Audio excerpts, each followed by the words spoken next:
All right, guys, what's up? This is Scarlet and Great Live, the fan vent session. I'm going to give it a shot here on Instagram as well. We're joining you through Twitter. We're joining you through YouTube Live.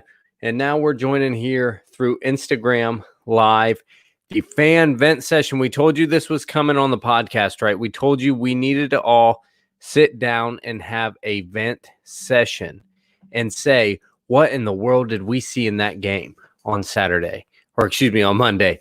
What did we see and where do we go from here? This is your show. I want to hear from you guys. Get in the comments and tell me, what in the world did we witness on defense, especially, and where do we need to go from here? What needs fixed? We want to address some certain things. I feel the fans need this. We need to get things off our chest. I had a chance with Cory on the podcast yesterday to get a lot off my chest, so I feel better. But you guys deserve something. So drop something in the comments and let me know where you're commenting from and what you think about that game. What needs to change? Is it a whole defensive coordinator? What do we need to do differently? Let me know what you think. Anybody watching, please comment, because these are a few things I want to address. Number one, why is it getting commonplace? Is that the right term to use? For Ohio State defense to not be very good on certain years. Think about this. 2013, and I know that's going back a bit, but bear with me. 2013, not a good defense, right? We progressed forward. 14 was okay and then got really good at the end of the year. 15 was good. 16 was amazing. 17 was good enough. 18, terrible. 19, fantastic. 20, terrible. So why 3 years since 2013? Why 2 of the last 3 years are we having bad defense? Part of it, I think, is the coordinators we go get, right? Here we go. We got some comments. I'm worried more about who is Urban going to take, not for this show. Dennis Ampantoni, I don't think he's going to take Dennis. Corey Dennis just bought a new house. I don't think he's going to move again. We will never have 4 linebackers on the field at one time ever again. Only way to fix it. Well, I'm interested. What do you guys think? That's a fair take. But 4 linebackers, was that the issue, or was it that the defensive back stunk so daggone bad? Obviously, you don't play 4-4 against a team that's way faster than you, and I get it. We're built to contain the front. Now, we've played 4-4 against run-heavy teams like Wisconsin. I'm sure Kyle here would say, against Wisconsin, it's fine. Needed to play press, a.k.a. man-to-man defense. I think there's a mixture of some of that, right? Did you guys see the video where Steve Sarkisian said, if you play cover 3, I'm going to RPO you to death and play pitch and catch? Did you guys see that video going around Twitter? I got some comments here. We need a Studge edge rusher or 2. The DBs and the coverage is ridiculous. Okay, I like that from Hiking Bear, but what if we don't have those things? What if you don't have those things? I agree. A great pass rush, though, does fix everything. A great pass rush heals a lot of wounds. That's why they are so sought after. Somebody says maybe the defensive coordinator, time to get more reliable. Well, that's what we just did, right? We just did. Recruiting a few years in the secondary has been down. Yes. Couple that with the turnover in the defensive coaching staff, and that's a problem. All right. I agree about the recruiting. We can't ever let that happen again. Agree? We can't ever be down on defensive backs again, like we used to do with O-line, and have has a lapse in recruiting, right? But the defense, there's always going to be defensive coaching staff turnover. There should be. Look what Nick Saban goes through. I don't see any problems there. Why is it every other hire we make is terrible? Why is it every other hire? It doesn't seem to work out. All right. Hi, Abe. Hi, Linda. Casper is in the house. They were pitching and catching out of the style. We need aggressiveness. They didn't have the alpha mentality this year on defense. Well, even in a cover 3, you're going to play pitch.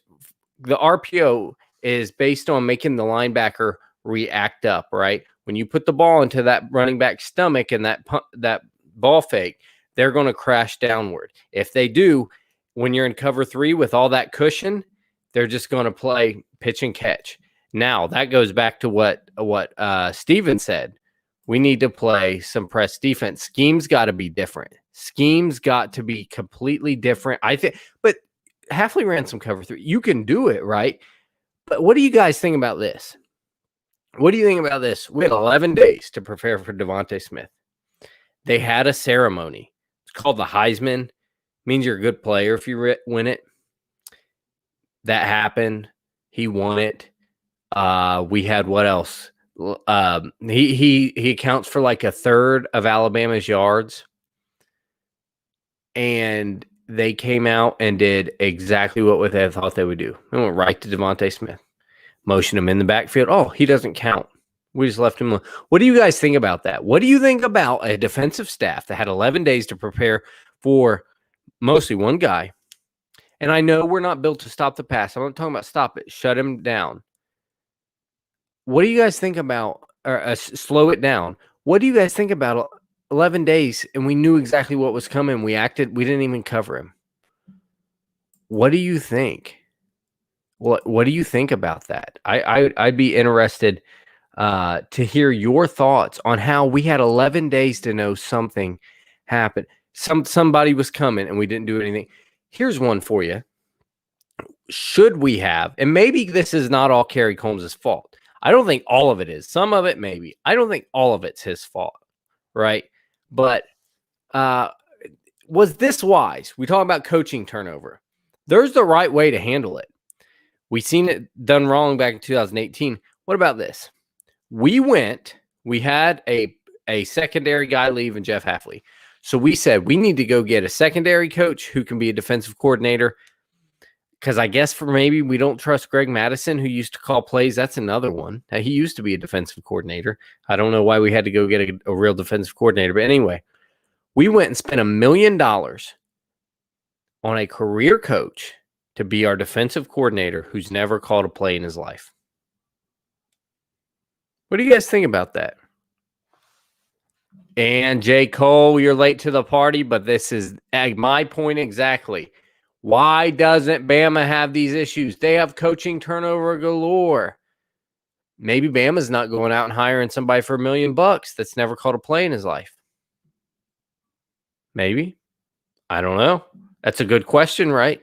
Maybe he's not hiring people, you just friends of staff, things like that. This is 3 years since 2013 now. We are having issues on the defense. I look at OSU the same as I do Bama. Maybe. I mean, a lot of people do, but those two teams were different. So what do you guys think? Let me know in the comments. Was it wise to go spend $1 million on a guy that never called a play before? This is my personal opinion. I wasn't that excited when we called Coombs in. I became excited more when I listened to Cory. I trust him, and he was excited about it. And then I thought about the recruiting, and defensive back recruiting was down, and Cory brought that up, and Coombs was always a great defensive back recruiter. And I thought, okay, it'll work. It can't be, I was thinking, it can't be super bad, like giving up 200 yards to one receiver and one half bad, right? Coombs has been a defensive guy his whole life. He'll figure it out. He's got Mattison to help him. It can't be that bad, right? No, it was that bad. It was that bad, right? It was as bad as it could be. And that makes me wonder. The defensive backs, not only did they not look very talented, they didn't look very well prepared. A lot of times. Yeah, I'll do it for $1 million. I've never called a play either. I'll do it too, Bill, for $1 million. What do you guys?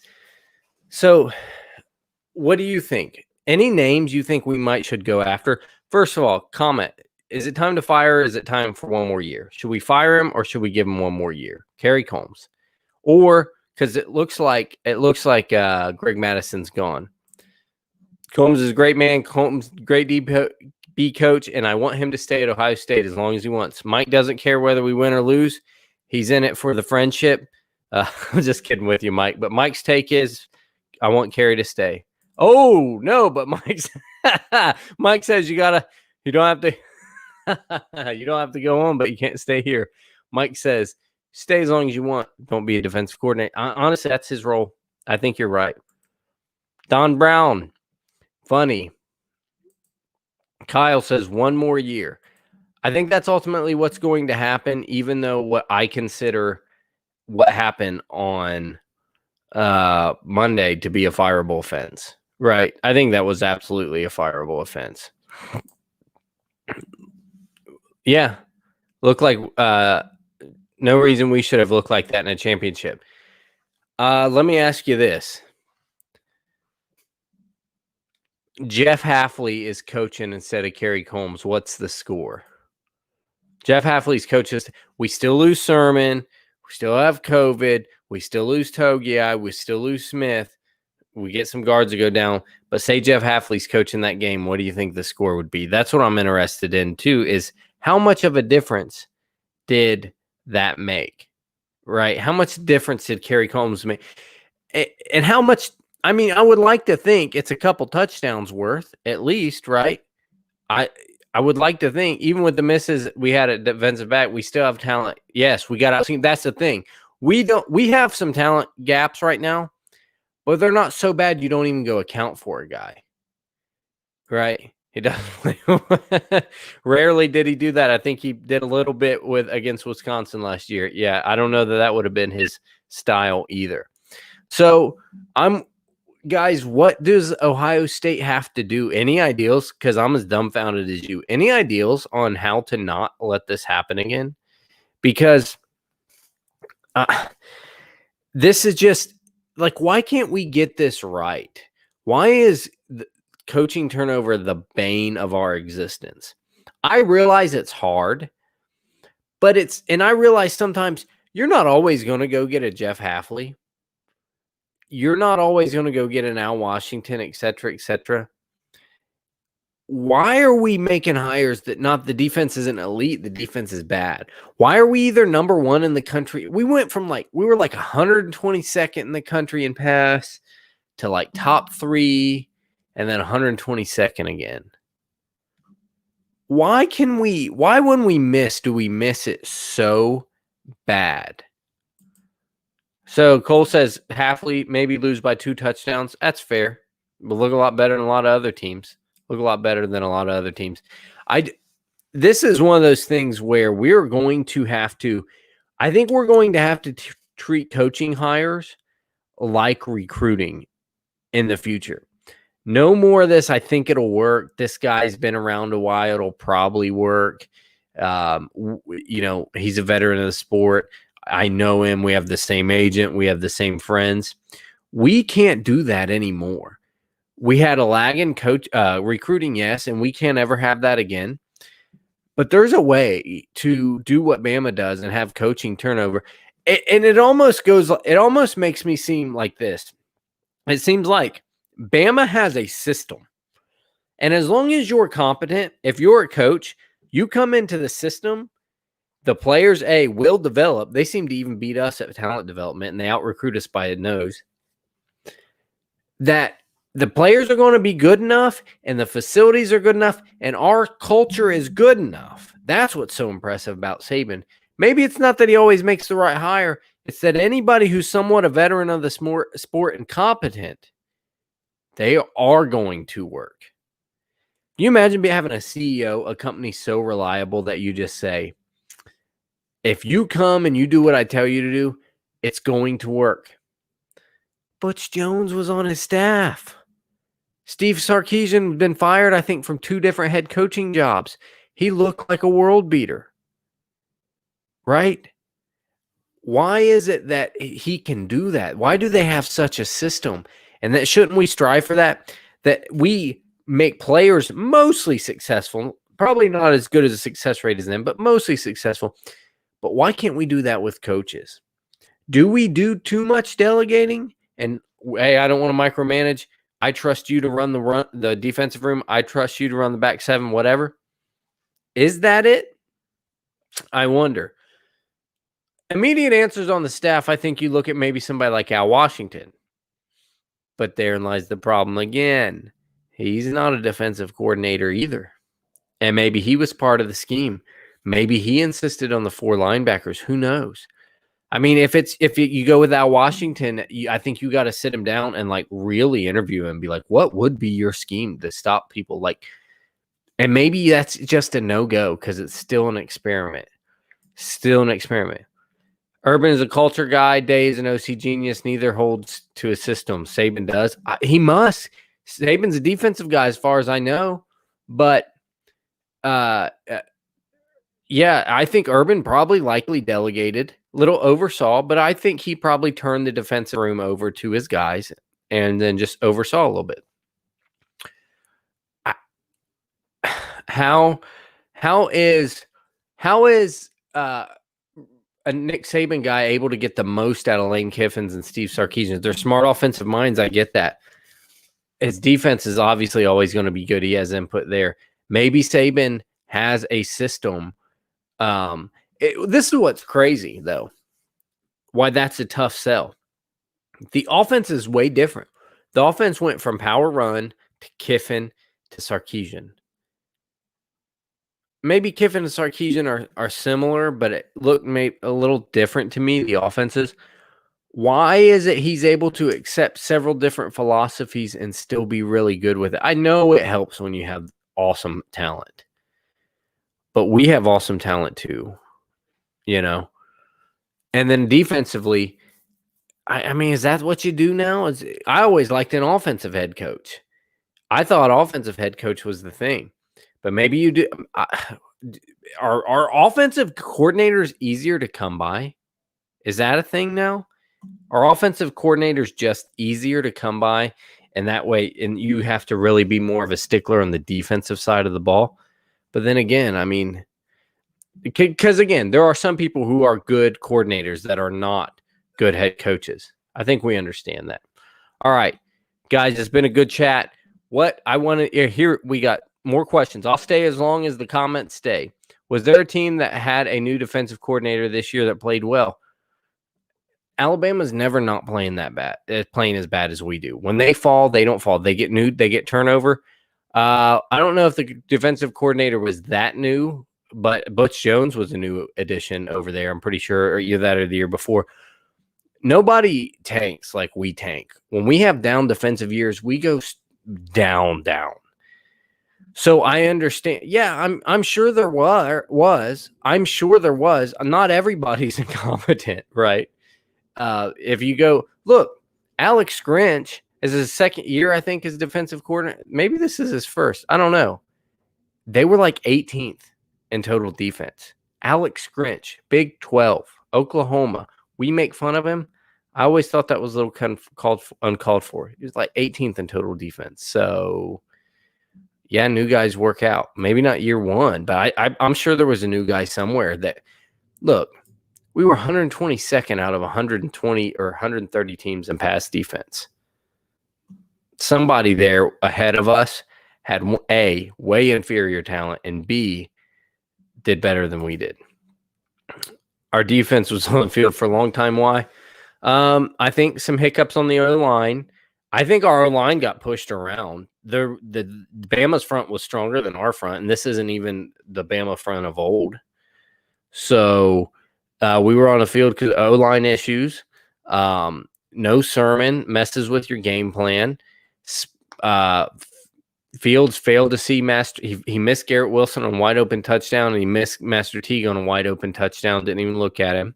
Look at what I saw on the bottom. The far left of the screen looked like Teague would had a check down walk in. So he wasn't at his best. But that really wouldn't have prolonged the drive because they were already on the goal line. I think at the front, because we know Ryan Day could call plays, the front was just getting overloaded. I think that's the big difference. The defense was on the field also because they couldn't stop anybody. Second and third down defense was atrocious. They were on the field because they just kept giving up sustained drives. That's their whole time of possession difference. Whew, that is a good one. I'm going to look that one up if I can find it. That is a really good question I bet you, I mean, a lot to a little is the easy answer, but it had to be. Let's see if we can find this. Sorry, my computer, brand new, happens to be running very slowly, probably because I'm streaming right now. Let's see here. NCAA football, college football playoff, and hopefully that will take me to the game. The time of possession difference, he says, I bet it was doubled. Yeah, probably. But again, that's the defense just adds to its own problems with that, right? I think the defense couldn't get off the field, so consequently they got tired. Virtually never punted, never forced a punt. They were going through it on fourth down. One thing I was really disappointed, and I think part of this was Togiai being out, geez, I'm getting upset here with trying to find this game, was defensive linemen allowing Najee Harris to run through arm tackles, not linebackers, not defensive backs, not safety, defensive linemen letting Najee Harris run through their tackles. I don't think that happens if that's Togiai. I really don't. That's just me, though.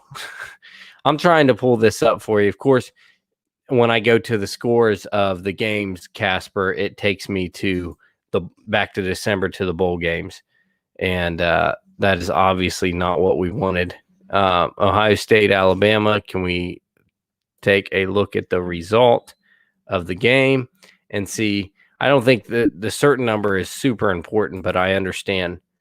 Okay. Somebody says it was a whole quarter. I imagine it was like a whole quarter of defense. Let's see if we go box score may tell us. I think what's interesting is even when we do well in a game, it's because the front seven does it. Here's a stat for you. You hear me say this sometimes. Ohio State allows 106% of opponents' averages in yards per attempt in the pass game. 106%. That's so bad. What's Ohio State, guys? I know we had a lag in recruiting. It's still Ohio State. I mean, that just cannot be done. You know, we're just letting him tee off back there. Mac Jones, 464 yards, 10.3 an attempt. I mean, that's as bad as it gets. Let's see. What else you guys see on here? Interceptions, 5 punts. It seemed like more than that. It really did. Let's see. Team stats, play by play.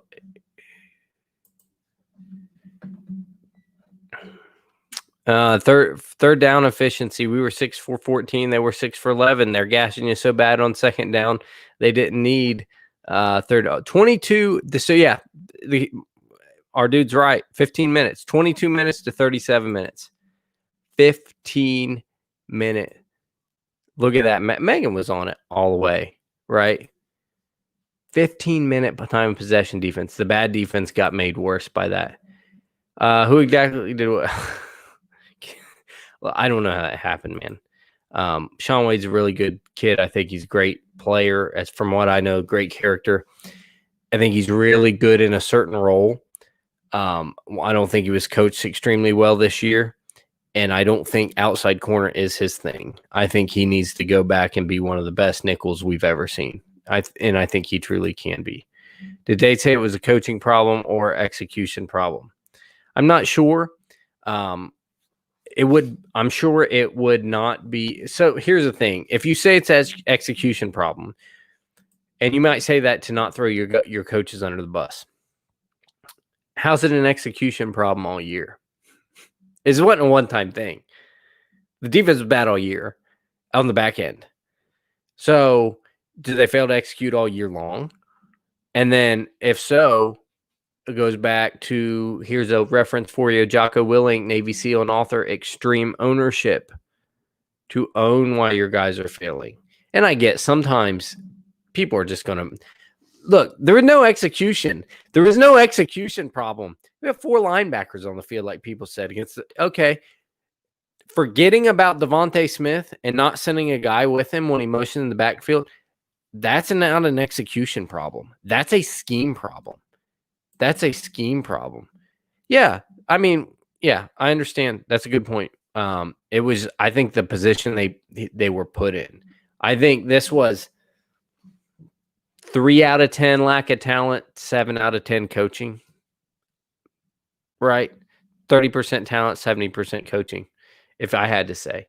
So I hope you guys enjoyed this. I hope you guys let's see, he's too slow to be outside corner. I think his hips are kind of too slow to switch around and sprint. Yeah, I think he needs to be a nickel. He's a darn good nickel. He's a darn good nickel, and I think that's where he needs to go.